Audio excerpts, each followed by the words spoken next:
Ay, Wala pala isa.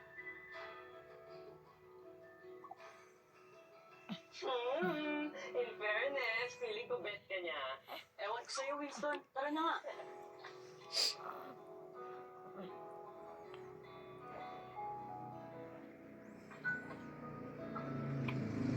Oh, huwag mong lagyan ng iwan ng kalabasa. Gusto mo yata akong mabulunan. Tay, pwede po ba akong sumama kay Winston sa Manila? Pag-aaralin daw po siya ng tita niya sa Manila.